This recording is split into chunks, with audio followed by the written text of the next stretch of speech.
with purpose, in pursuit of purpose.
Hello, everyone, and welcome to In the Spotlight, the home of unfiltered conversation where real talk is what we do.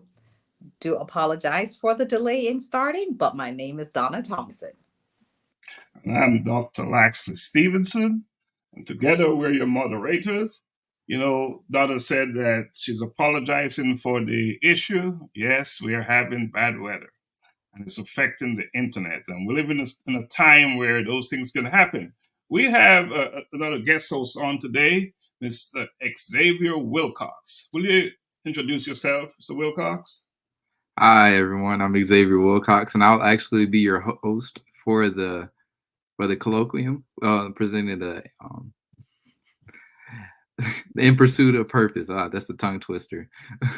But I've been a host. I've traveled all overseas. I've traveled all over the U.S. Hosting events, and this event itself is very near and dear to my heart. Seeing what Dr. Stevenson and Miss Donna Thompson are doing, it's just very, very great, and I just so elated and excited to be a part of this movement. Well, Xavier, you're going to stay on with us throughout the duration of the program, so we'll keep you on stage. So, Donna, what is going on in a collision with purpose world? What's happening? Talk to us. Oh my gosh. Okay. So where do we start? Of course, there's so much stuff that's going on in a collision with purpose, right? So, definitely we have our Unearthing You guide that, of course, is published. And we have our workshop that will be taking place February 24th. If you have not purchased your book or sign up for your workshop, you want to go ahead and take advantage of that. And then none other than, like what Mr. Wilcox just mentioned, we have our top event coming up March 2nd, the colloquium. And that's going to be taking place at the Shiloh High School. And of course, that's where we're going to be honoring various different members of our community, and just, a great evening of entertainment, networking, and you just really need to be in the room. And not to mention all the wonderful stuff that we have for sale that Dr. Stevenson is going to tell us about. Well, you're wearing some of it right there. I can see that in pursuit of purpose. I have here a collision with purpose. We have some other goodies here. We're talking about walking in purpose. Mm-hmm. I like that. I need that a size small. What size you're talking about? Yep, size small. I need that. I'm sort of an extra large type of guy, We have another different variation colors here. And what else we got, Donna? And this is one of my favorite one right here. Because I know I am created for purpose. Wow. Oh, nice. It's one of my favorite ones. So, yeah, we have the stuff. They're actually available right now. As we speak, you can get them on our website, great pricing for them. Just reach out to us and we'll get it to you. We have different colors.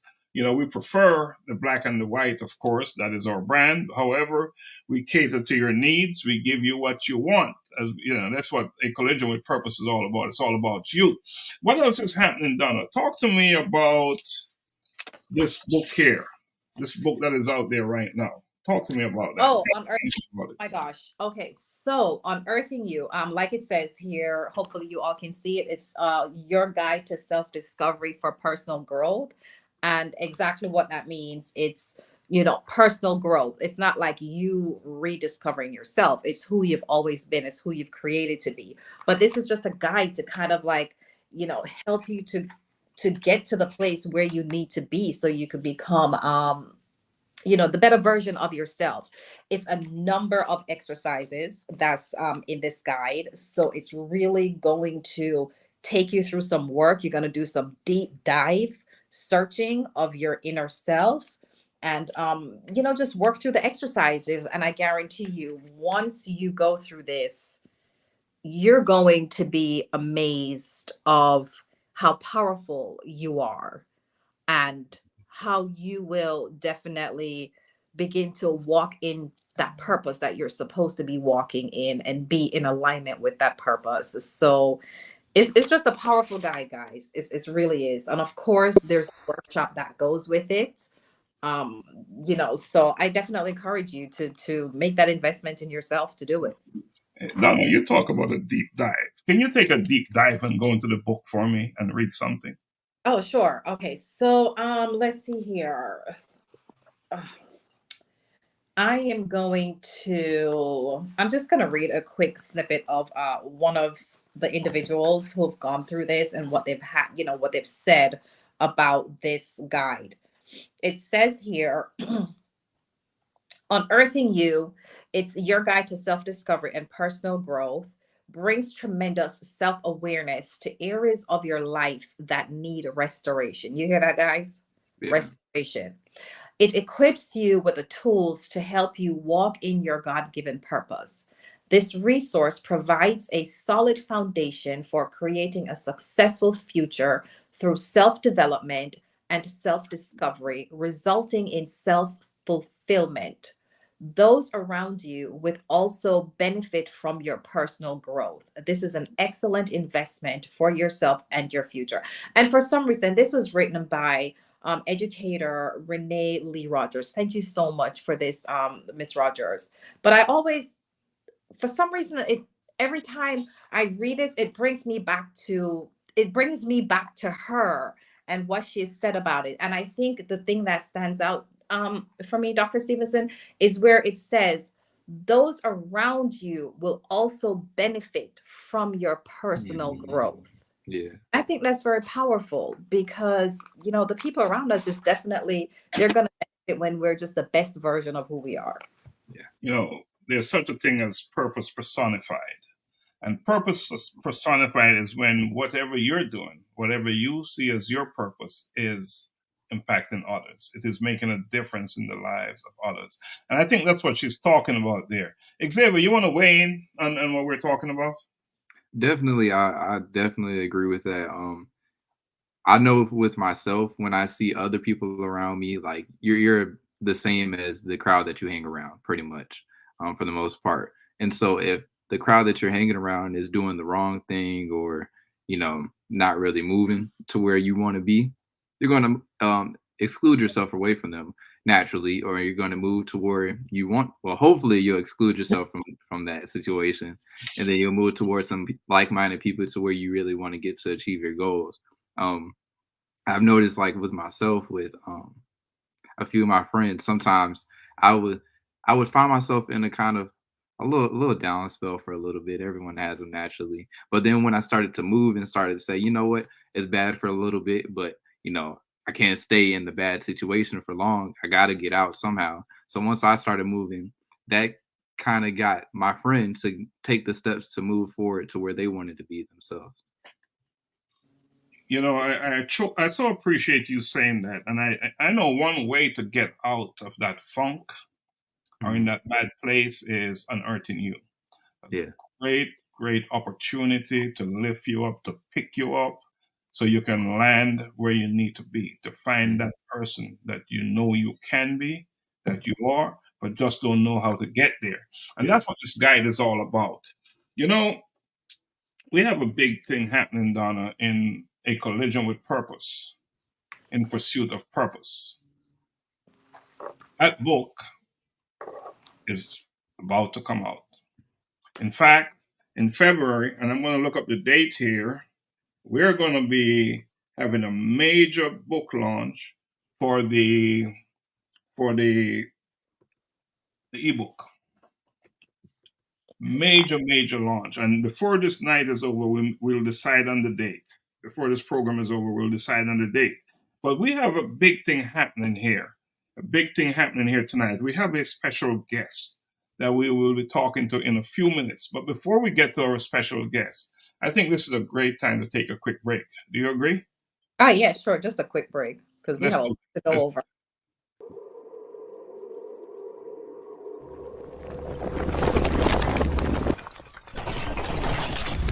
A collision with purpose. In pursuit of purpose.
Right, we're back. We're back. Donna, we're back. All right. You know, our show's producer decided that we should have a new segment. We should add a new segment to what we do. So tonight, we're going to introduce the first in that segment. We're going to bring on, Mrs. Joan Thompson. And we're going to recognize her tonight because Joan is a very special person. Very special person. So we want to honor her tonight. We want to give her her flower while we can give it and while she can receive it. So Joan, I want to wish you a happy birthday. You're an amazing person. Not only are you my sister-in-law, you're my sister. You're my brother's wife and the mother of my niece and nephews. Joan, I want to express my gratitude for having you as a sister. You have been one of my biggest supporters ever since I've known you. Your kindness, your strength, and incredible sense of humor brings us so much joy. You have a way of making everyone feel unique and loved, and that is a rare gift. So I want to thank you for being you, caring, inspiring, and simple, superb. May this year bring you as much happiness as you bring to others. I wish you a filled with love, laughter, and everything that makes you smile. Happy birthday, Joan. Happy birthday, Joan. Birthday. All right. Now we can get back to our main gig, right? All right. Yeah, we can get back to it. Let's bring Joan off screen. All right.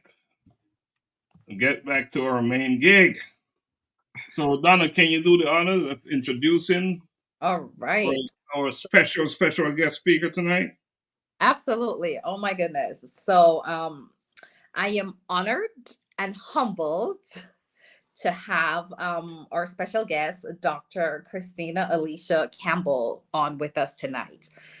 I am going to give you just a quick snippet of her bio because it is so powerful and so phenomenal. It will probably take me an entire hour to go through it, but she's doing, I mean, she's just doing great stuff. So let me just give you guys a little background of who we have here. So Dr. Campbell is a first generation college student from Los Angeles, California.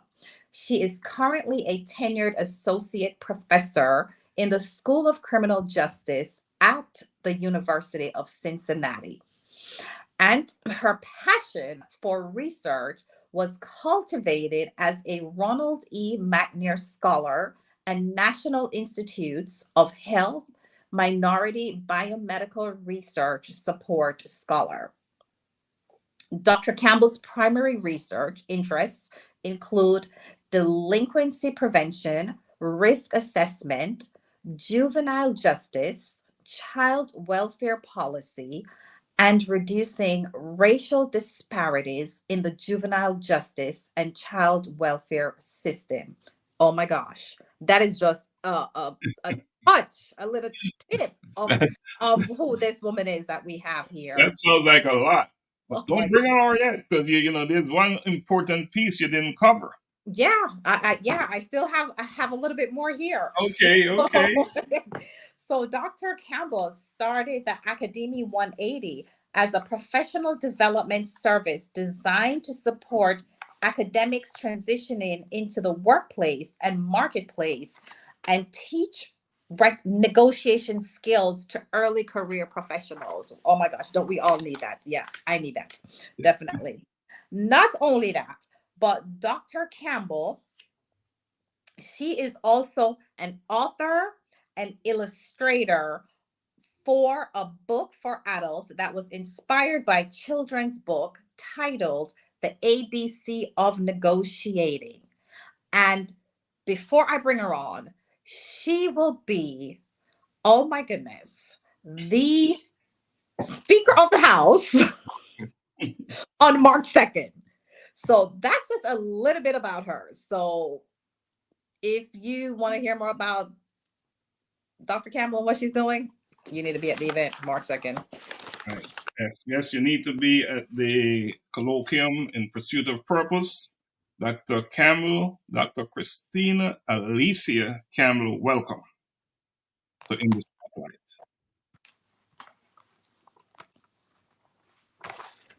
You're on mute.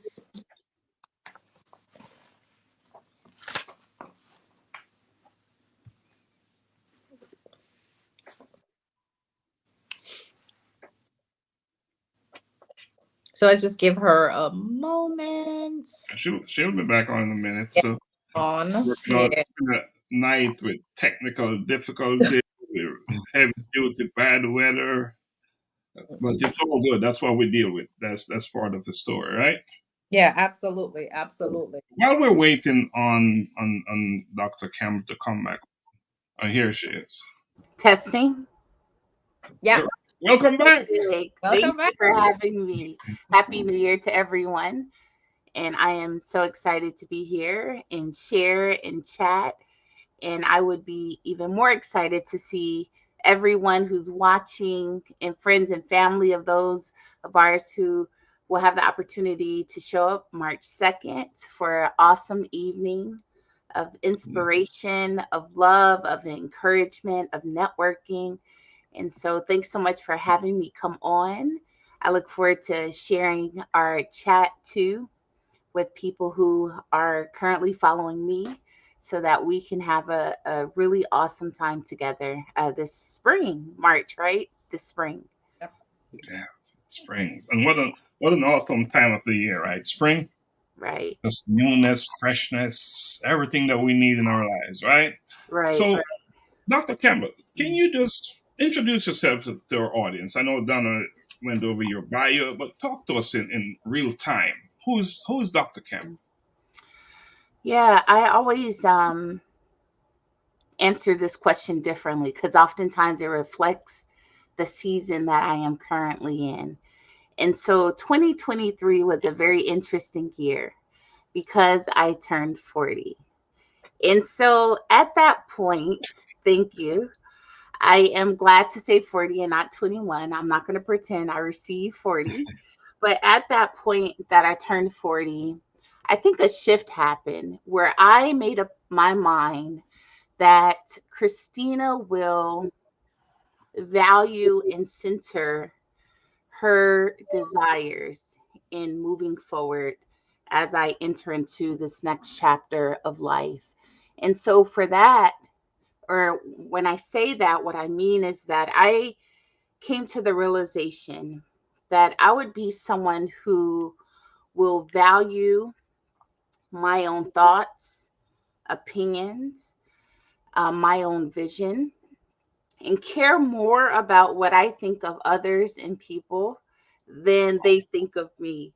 And so I'm moving in a space where I am learning to really center myself and value at my core what I desire, what I want, what I'm passionate about, what gives me joy, and to do it in a very unapologetic way where I'm no longer allowing others to hold me captive or other people's opinions of me to hold me captive.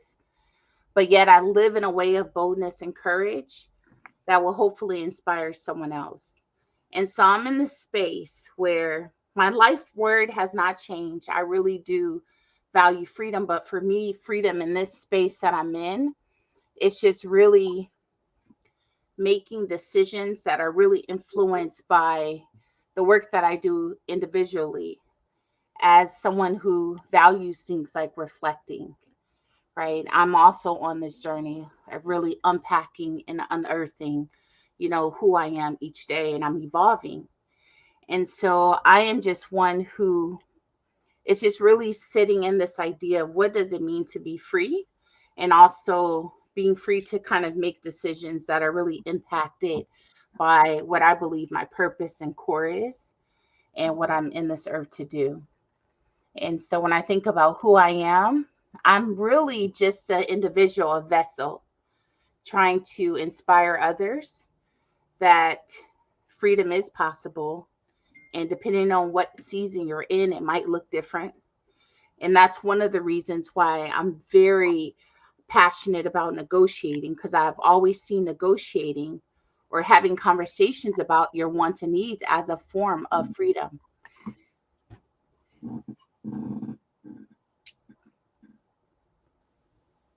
Wow. So that was very powerful. What you said. And especially in the sense of you saying that you're in that space of unearthing yourself, your inner core. I find that to be very enlightening. um that you're at that place. But can I ask you a question, if you don't mind? Go for it. Like, Mm-hmm. yeah, like what triggered you to think, because you've accomplished so much, like, reading your bio, and in such a short time, because you're young, and you've accomplished a whole lot. So, like, uh, like, what kind of triggered you to where you figured there's more inside of you that needs to come out? Like, what was that trigger point? Yeah, I do think that each year, especially at the end of the year, I always take time to really just pause and check out and do a lot of reflection, take an inventory about where I am. What do I hope to accomplish? What do I desire? I am one who believes in vision boards. I am one who believes in dreaming. I almost have to self correct sometimes because I might dream too much or daydream and allow it to be a distraction. But by really being intentional about doing reflection and journaling, writing down the vision and Mm, making it as clear as possible, it has allowed me to move in a way that allows me to take the small steps that I need to get closer to the journey. the journey that I've been on, let's just take the academic journey. That for me was a 13-year period. And so while it may seem as though for some people, they go to school, they get in and out in 4 or 5 years. Some people can get a doctorate in 8 years, right? So my process was a 13-year journey. And so while these accomplishments have taken place, they really were the result of a lot of small steps that came out of creating a vision and also spending time in reflection. Something that was really helpful for me, and it was a recent realization that I had, was that anytime we have a goal, we often like to identify the steps that are necessary to fulfill that goal. But a lot of times we will write down a goal and we will not have steps, but we'll actually have a list of mini goals. Mm-hmm. A true step should only take a few minutes. If it's truly a step, it should only take us a few minutes to accomplish it. And so one thing that helps me is that if I identify a goal in that reflection, to really come up with many steps to get me to the end point. And so in addition to that, I would not take all the credit for what I've accomplished because I have had really awesome mentorship along the way. And so I'm a very big advocate of mentorship and being in community because that also helps me accomplish those very small steps. And so while the list may seem long, maybe for my age and so on, I've been at this for quite some time in my head. For me, 13 years of school, that was a lot, you know? And so I was not if you look at like the average time it takes people to do things, I'm probably on the other end where I'm a part of it takes me double the time or triple. But I'm just so grateful that I have been able to just remain steadfast and just lean in no matter how long it takes. And so again, some of that inspiration does come from the mentors that I have around me, Mm-hmm. and just that deep desire to leave this world a little bit better than the way that I found it or came into it. Oh, wow. So, and that's one thing that I'm hearing what you're saying is that intentionality, definitely having intentionality and knowing what it is that you're wanting to do and taking those steps to get there. So, which is very, and I like the idea because you said something and I've heard it several times about journaling and writing down what it is that you're wanting and being very specific about it. I've heard that so many times, and that seemed to be a lot of success comes with doing that, which you've definitely spoken about as well. But let me ask you something. So I see where you're very involved with like the judicial system with juveniles and things of that nature. Like what advice would you give parents who they have the young children who end up in the juvenile system, like how to better help their children navigate through that system, or even not to even get there to begin with? And what are some of the resources that's there for our minority children to help them so that even if they end up in the juvenile system, they don't end up going further into the the bigger house, so to speak? Absolutely. Yeah, there's actually a lot of research within the last 50 years that have identified key risk factors that increases the likelihood a youth will become a part of the justice system. And some of these factors include your relationships, Mm-hmm. how they spend their free time, so leisure, recreational activities, quality relationships with teachers and parents, behavioral issues or problems that one might have. And so there's some domains, there's some areas or characteristics that we can look at to really to consider, like, what are the factors that are needed to reduce someone's risk for involvement. But what I've found in a lot of my research is that one of the key things that can help decrease the likelihood a youth will become involved in in the criminal justice system is actually, I was jumping to the answer, is that leisure and recreational activity, keeping kids busy in organized programs, activities, and teams. I do recognize that this is very expensive for some families.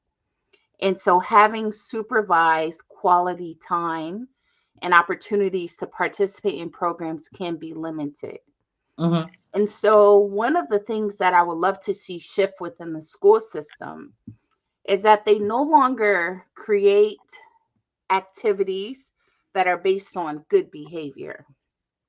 Sometimes we have systems where you have to have a certain GPA or you have to have a certain behavioral grade to participate in something that's organized and constructive. Right. Well, the kids who need it are the kids who are actually not going to have the grades or the letters and or the favorable marks in the area of behavior. But those are the kids we should be concerned about. Those are the people who need to be plugged in. And so a shift needs to happen around how we utilize the resources that we have in our schools and communities, so we don't isolate the kids who need the programming and the team sports the most. And so these things become very protective. When you occupy someone's free time, especially youth, you tend to get a decreased likelihood they will become a part of the justice system. And so I would say, if there are free resources in the community, if you are located near a church that provides services, if there are clubs and organizations, even if you can advocate for your kid to be a part of something that they may not have qualified for, if there are summer camps and you can ask and inquire about scholarship opportunities so that maybe you can qualify even if you don't meet the income level, or just getting your name on lists and saying, if a sponsor provides resources, or if you happen to come on grant money and my kid can have an opportunity to participate, here's my number. Can you keep me in mind? But the more you keep a kid busy, you do see a huge increase in positive behaviors in general. Right. Yeah. And I see, unfortunately, like you're saying, a lot of times in our community, you see where you have that disparity with, parents who are able to afford some of those activities versus the ones who, they can't, they wish they could, and they don't have those resources. So then, the children tend to end up getting in more trouble. More, and it doesn't necessarily mean that like they started off as bad kids, but just not having resources available to them. So with that, I see that you're also an author. I see that you're definitely also an author. So what kind of like inspired you to write? Yeah, so I've always participated in some level of writing, because in academia, to keep your job as a professor, you have to publish so much research. And so in order to get promoted to tenure associate professor, you have to have so many research publications. But once I received tenure, I decided that I would take a step back from the scientific and academic writing and really explore a form of writing that I believe would have a greater impact. When I published my research, those who could afford the very expensive journal memberships get access to it.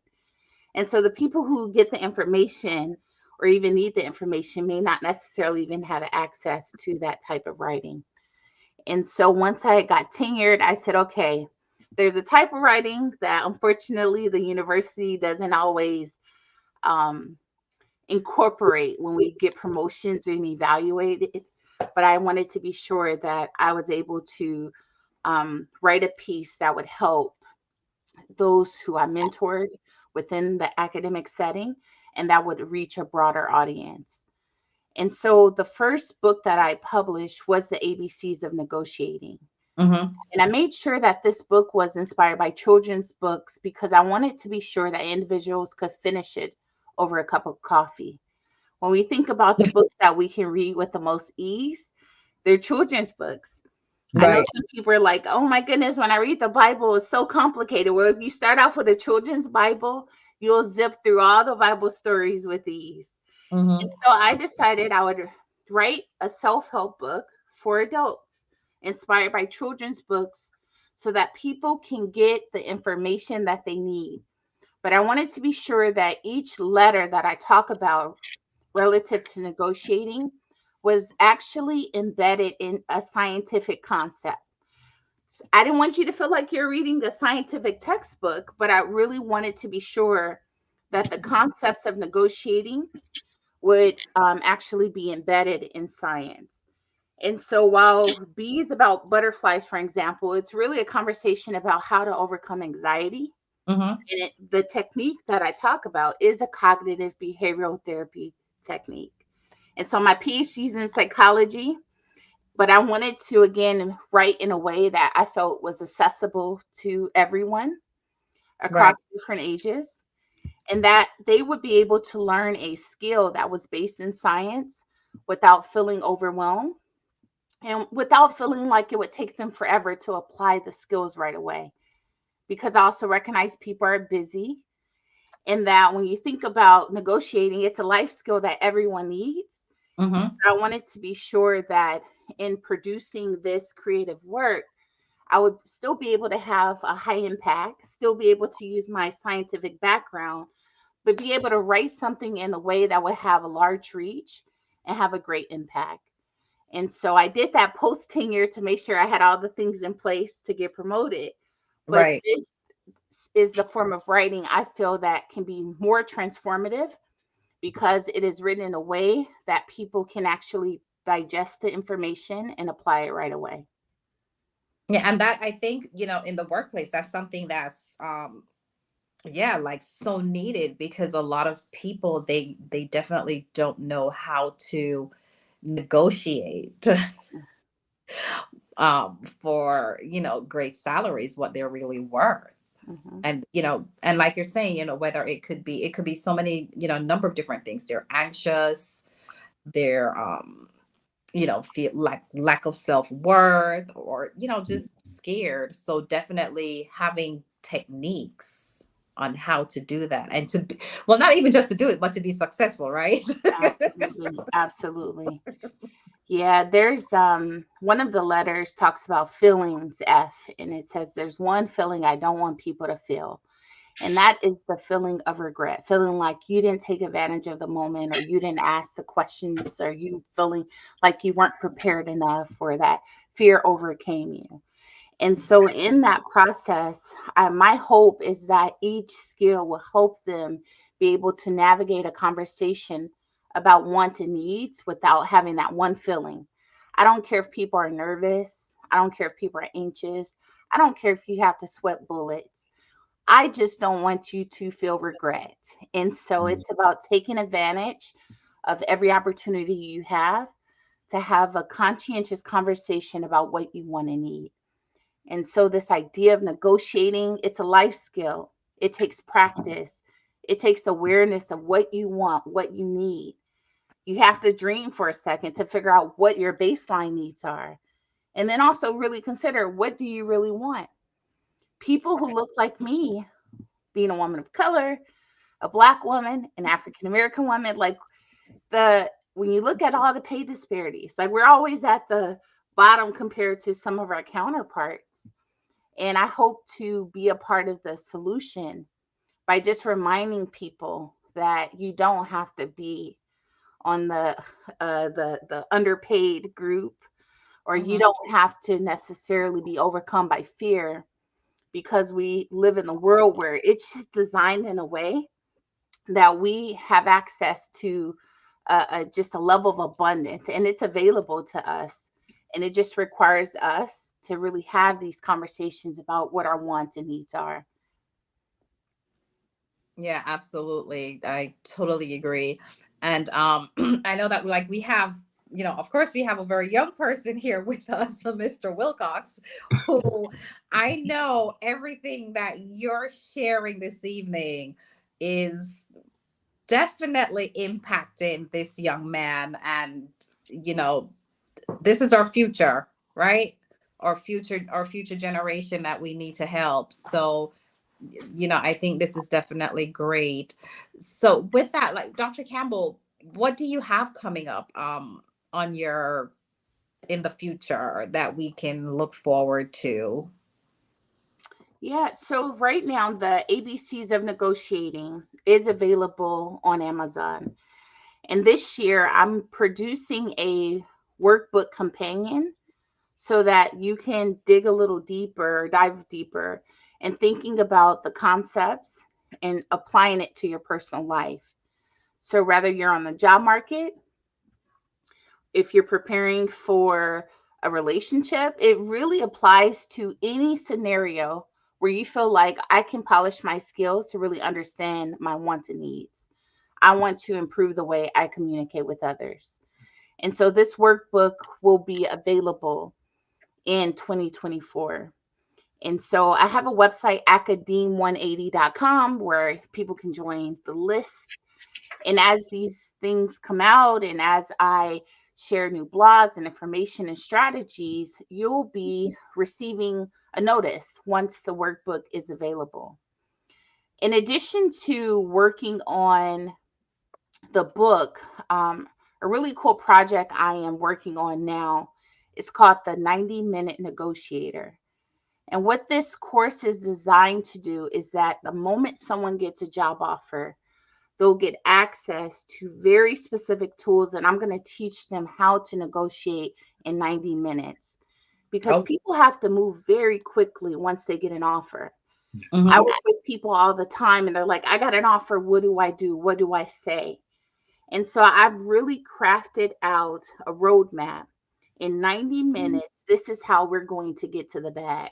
And this is what we say. And this is how we prepare. And this is what you need and want. And this is how you get your numbers. And what do you value? And this is how you figure out what you value. And then this is how we figure out how much we are valued. And being okay with the fact that our numbers might not match their numbers, but our value is independent of someone else's budget.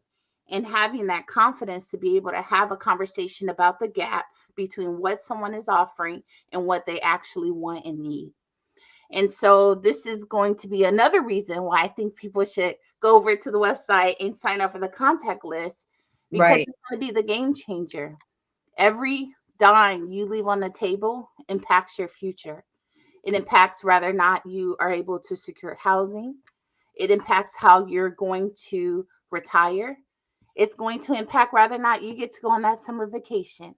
And Right. so I want people to definitely stay plugged in because I believe that these tools will pay over and over. The return will be great. And I have a blog over at Academe 180 as well, where you're going to begin to shape your mindset and really begin to think like a negotiator.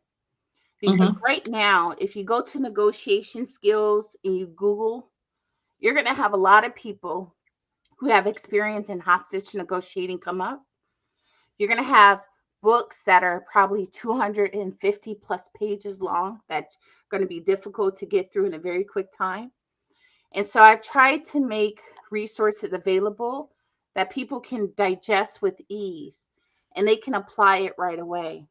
So just in the ABCs of Negotiating book, I had people say I was able to get $10,000 more on my job, Oh, or wow. I was able to renegotiate how much the man was charging me to get my car fixed Mhm. because he was overcharging me. I agreed to the price. I read your book and went back and renegotiated it because you said regret is not an option.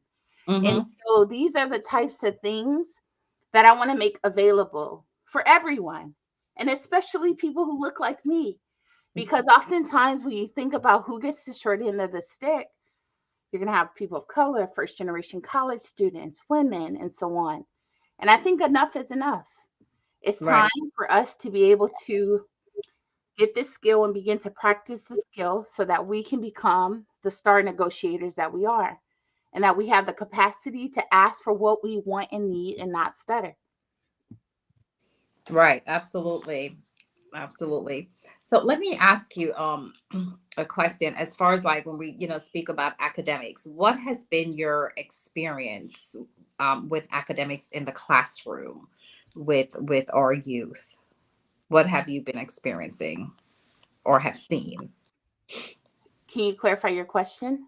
In the sense of, as far as when it comes on to academics, especially with the minority children versus the non-minority children, and academically, do you see where there's disparities with that?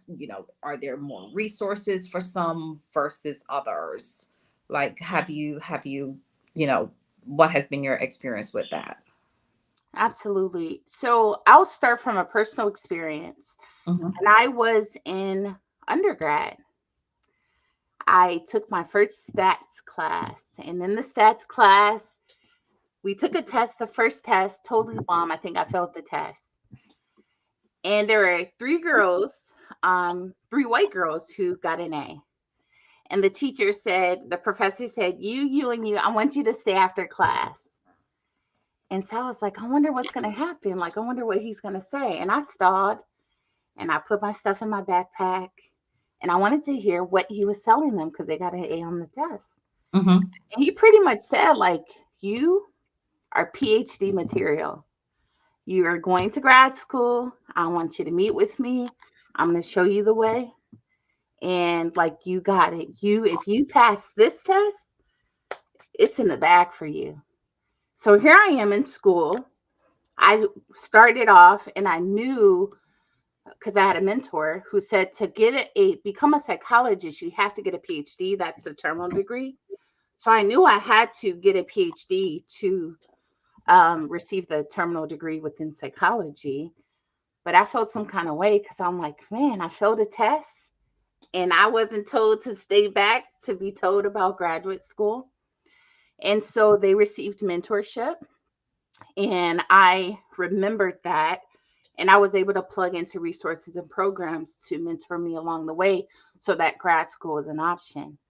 But so often, people of color, first generation students can be that overlooked because maybe they don't have a GRE score or an SAT score. Maybe they don't necessarily do well on all the exams, right? And Right. so we are overlooking people in talent because of one fail. Mhm. And this happens more often for people who are like me, first generation college students, right? And so I was very conscientious of that. And so in my work, I've always mentored students from disadvantaged backgrounds. And I am very intentional about making sure that we have programs that help support retention. I recently helped finish a student who is the first generation in his family to learn how to read. And he just finished his PhD. So shout out to Dr. Miller. But he is now, working for a Supreme Court here in the US. And so I am very clear that we have a process where we begin to sort people. And we sort people based on our own lens and our own bias. And sometimes when you don't look the part or you don't always have the GPA and grades, you can be overlooked. And what's most important is that we provide mentorship and support across the board, and that we are sensitive to the different capacities people have to help them get clearer about what their purpose is. And so I'm very intentional about how I engage with students, but I do know that students can slip through the cracks and be overlooked when they don't necessarily show up the way you expect them to show up. And so you do see racial disparities, you do see retention disparities, you do see things that come up, But I do know that when people have the resources and the mentorship, they thrive. And the GRE scores and the SAT scores and the ACT scores are not the best and strongest predictor of who ends up surviving and doing well. And so I personally don't use test scores to make my decisions. I really get clear about what that student wants. And I'm more interested in their passion and their level of resiliency, on their ability to be flexible, how well they can adapt to new situations, their eagerness and passion to learn, and how they really sit with problems. Do they give up easy, or are they willing to lean in? And so those are the people who have the elements that allow them to thrive, not the person who shows up to a stats class and fails their first exam. Right, right. And I see you say one thing that, that we hear a lot that evidently is so crucial is mentorship, right? Is having good mentors. That definitely help to get you to that next level and guide you along your life path. So with that, now we have Xavier, Mr. Wilcox on with us. So I'm gonna ask Mr. Wilcox if you're one of our young upcoming young men.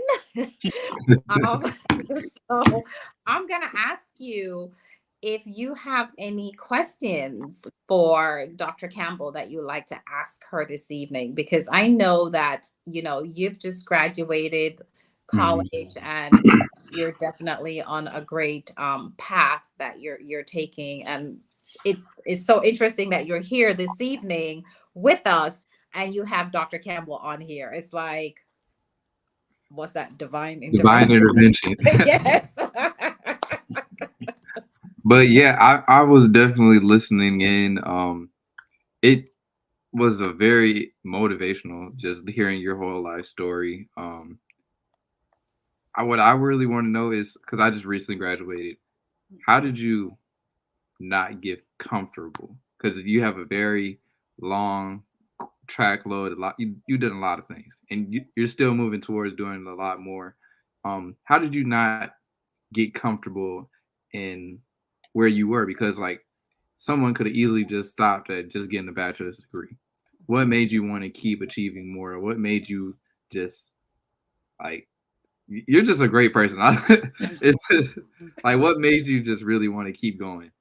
Yeah, so I don't know if I've truly ever been comfortable. I grew up in South Central LA.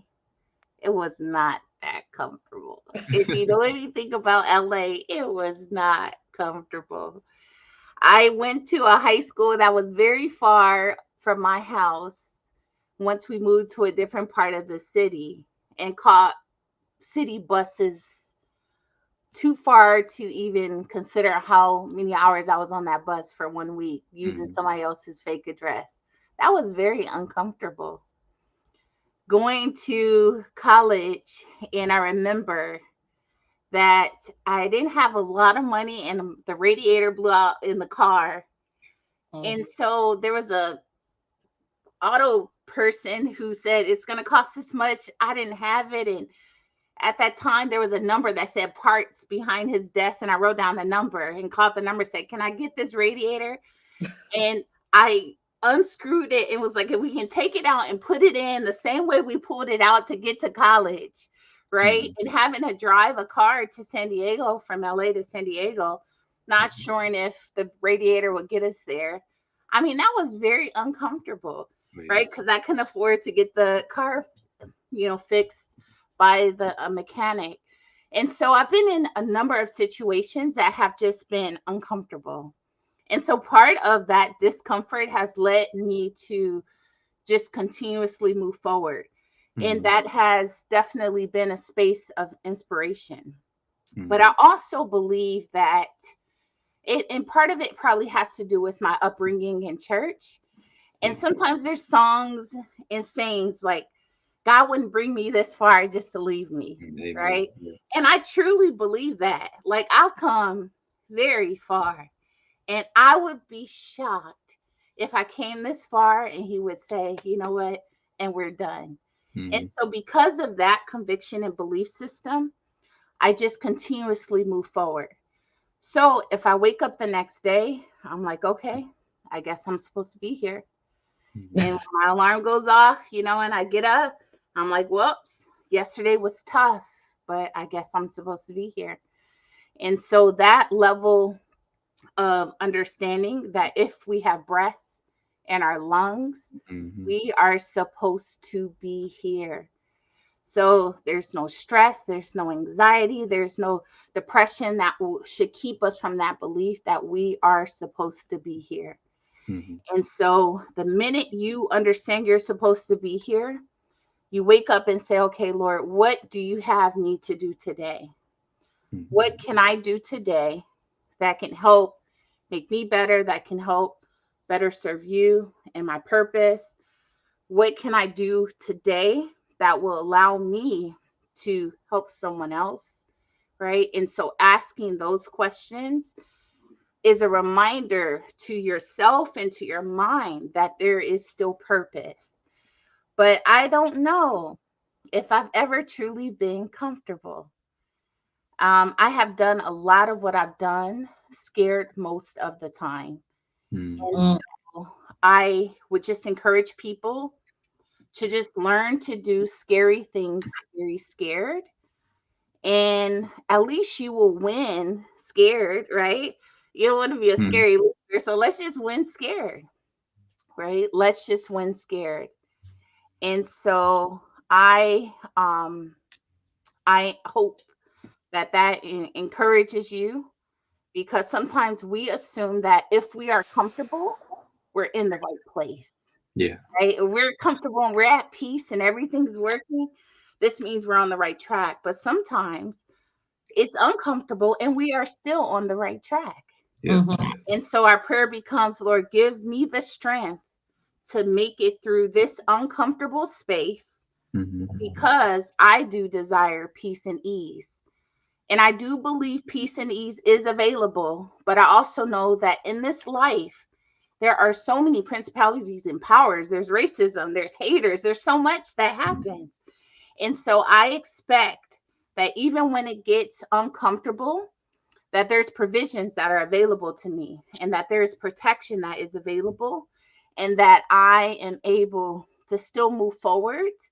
And that one day the sun comes out and shines and there are spaces of peace and rest. But until then, I'm okay with being uncomfortable. And I'm okay with knowing that, again, when I wake up, that's just a sign I am supposed to be here, whether things are peaceful or not. And so I do not associate, right, chaos or being uncomfortable with me being in a bad place or the wrong place. Wow, awesome. Thank you. Thank you. Oh my gosh. So I'm gonna tell we could stay here for several more hours and just and have you pour into us. Oh my goodness gracious. But I want to take a quick moment to thank all our viewers for joining us. There's so many comments that we're getting in the chat and things like "win scared," good stuff. It's amazing. It's awesome. So once again, just a wealth of knowledge. But I'd like to ask you if there's anything else you would like to leave us with. Any last comments, words that you'd like to leave us with, and then also to leave us with some information about our event coming up March 2nd and how you're going to be a part of that great event. Yeah, so I'm excited to see everyone who's watching. If you don't have your ticket, get your ticket. And I encourage you to not just get your ticket, but invite someone and have them get a ticket as well. But I do believe that this will be a purposeful event, inspired by purpose. And I think that sometimes in March, what happens is that January, everyone's on fire. February, everyone's on fire. And March comes and you're going to need some fire. And so if you make it to this event, it will give you, hopefully, the fire you need to keep going. I think 2024, of all the years, I feel like I have the greatest expectation. I'm really expecting some amazing things to happen and manifest on this year. And so I hope to see you in the room. And I'm excited to even get a dose of inspiration from others as well. And so I'll be there. And I would love if you join us on March 2nd. In terms of how to stay in contact with me, I'm on Instagram. I talk a lot about spirituality and business and the world of negotiating. And so, if anything I said was an inspiration, I'm at Dr. Christina Alicia, just my name spelled out. And you can also find me over on academe180.com. There's information about the book, there's a free blog, and you can stay connected to resources as they roll out. I'm really inspired by making complicated things as simple as possible because I'm all about accessibility. And so I believe that the way that I talk about negotiating will resonate with a lot of people who might feel very overwhelmed about having conversations about their wants and needs. So everything is available over at Academe 180 in terms of contact information. Mhm. I would love to come and speak at any events, and that may come up for maybe audience members who are watching. But again, that March 2nd, I wouldn't miss it. I hope you don't miss it. And I would encourage everyone to invite someone out because I really believe it's going to be a blessing for everyone. So hope to see you there and also see you on social media. I mostly use Instagram, so that's where I am mostly, but I hope to stay connected to those watching. Right, absolutely. So I know that Dr. Stevenson would like to ask you a question. Let's see if he's able to join in. Dr. Stevenson, are you able to join in? Well, can you hear me?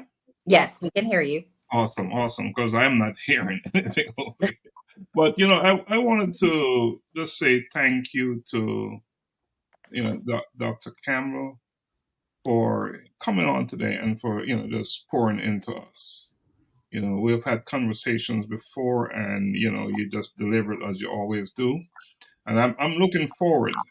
And I want to let all our listeners know that, coming to the event March 2nd, they're in for a treat as you deliver the keynote message. So I appreciate you, taking it on and accepting my request to come on and do that for us. And for coming on tonight, because what you're sharing with us is just so powerful and just grateful, just so grateful for you to come on and do that. I really appreciate it. You said so many things that you have said tonight. And where you are today is not where you started. It's not where you started, but this is where you are. And clearly you are positioning yourself to just grow, grow, grow, grow, and just becoming a better and a better you. So really appreciate you for that and for sharing. So thanks for coming on. Thanks so much for having me. Yeah, thank you so much for coming on. And I definitely know that, of course, we are extending an invite. Because, Well, you said we're going to ask her to come back on? yeah, she has to come back on. Well, she's going to be on in a big way and Yes. March 2nd. Yes, she's Because going she's going to be delivering some kind of a keynote speech. So I'm geared up. I'm excited. I'm fired up. I'm looking forward to that. I can't wait. I can't wait. And also for Xavier, he's going to be our master of ceremony. And, we're looking forward to having Xavier back on this program as a guest before March 2nd. So Xavier, get ready. You will be in the firing seat. You'll be in the hot seat. You'll be answering questions, and all that good stuff. So get ready. You'll be on real soon, real soon. So Donna, you want to, unless Dr. Campbell want to shed some more on us, or, you want to take us out, unless she's going to give us some more information. Now, there's one thing I wanted to add, for the first, for February, we're going to do our book launch ceremony for the ebook February 6th, time to be disclosed real soon, where we're going to launch the ebook for the A Collision with Purpose in Pursuit of Purpose. It's going to be on February 6th. That is a Tuesday, and we will set the time, and we're welcoming and asking everyone to come out, download it, get it. I'm also recommending that you get online, get into Amazon, and get Dr. Campbell's book, The ABCs of Negotiating. I have it here. I have it, and I every so often I jump into it and see what I can take away from it. So I highly recommend that you go out there and you get her book, The ABCs of Negotiating. I know that you've been listening to her real closely, and what she said tonight, there's more in that book that you need. So get out there and get that book. Yeah, absolutely. I know I don't have your book, but I will be getting it because I need it. So we all need to become better negotiators, don't we? Yes. exactly. So I know that will be a purchase I will be making. Get it. I highly recommend it. Like I said, I have it here, and I'm using it. Awesome. Using it. So get out there and get it. Yes, Xavier. Yes. Is there anything you want to close out with? No, I'm just ready for the March 2nd to, have a good time. I'm really excited to hear more of what Dr. Campbell has to say. Just excited, ready to have a good time on March the 2nd. All right. So you're looking at your professor right there, right? Yes. You could have so easily been in her class, right? Oh yeah, easily. So easily. Yeah. You know what? This conversation tonight, we had some challenges, of course, but it's okay. We worked through it, right? We worked through them. That's just life. And this conversation tonight is really what this show is about, in the spotlight. And Donna will tell us a little bit more about the show as we close out. But it's real talk, authentic talk. You come on this platform, you're going to walk away with something. You're going to learn something. That is what we promise. And, it's unrehearsed. Before Dr. Campbell came on, she said, I don't know what I'm going to talk about tonight. but didn't she talk? Right? And she didn't. So unrehearsed, we had no conversation about anything previously. So that's what this thing is all about. If you would like to come on and join us in a conversation on a Monday night, we're on Mondays at 7:30. All things been good. We're on at 7:30. So if you see this as a program where you want to share, because it's all about sharing, and because we all have one purpose, and this program and that is to give, share information that others can benefit from, and that's exactly what Dr. Campbell did tonight. So if this is who you are, please reach out to us, contact us, and schedule a spot. I will tell you, we're booked out for the next 2 months. All Mondays are taken. All Mondays are taken. So, but we may have an extra program in the week, huh? To accommodate. So, get on out there, reach out to us, book your spot. We're looking forward to hearing from you. We're looking so Donna, it's all yours. Great job. Well, I just want to, say once again to our audience, thank you for joining us, and definitely thank you. Oh my gosh, my hat. I'm humbled, Dr. Campbell. I can't wait to be in your presence. I'm just in awe. I can't wait to be in your presence. Thank you so much for being patient with all the difficulties that we had to get started, and it was well worth it, because the knowledge that we have gained from what you've shared with us, and I'm happy that we had a younger person online with us, Mr. Wilcox, to hear your life experience and your knowledge. Is very humbling, and also I'm quite sure it's empowering for him as well to continue on the path that he's on to become a greater version of himself and never to give up. So thank you so much for spending your time with us. And, you know, once again, I definitely want to say, if you want to hear more and meet Dr. Campbell and be in her presence to even get that knowledge personally, definitely go ahead and, you know, get your tickets now for our event March 2nd. And you can go ahead and jump on our website, collisionwithpurpose.com, to go ahead and purchase your tickets. Seats are limited and the tickets are going fast. So you want to go ahead and, you know, get your spot right now. Get your spot. I have one last thing for you, Doc. And you need to tell me, is it a created for purpose? Is it a collision with purpose?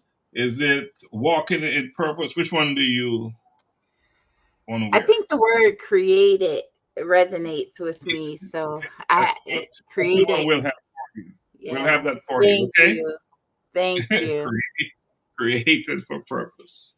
Yeah. Awesome. So we'll have that for you. So we'll talk to you about how to get that to you and make that happen, okay? Thank you so I will much. get it to you. Thank you. You're welcome. And All right, that, Donna, take us home. and that is all we have this week for In the Spotlight. Thank you so much for joining us, and we look forward to seeing you next Monday, 7:30 p.m. Have a wonderful evening, everyone. Awesome. Thank you.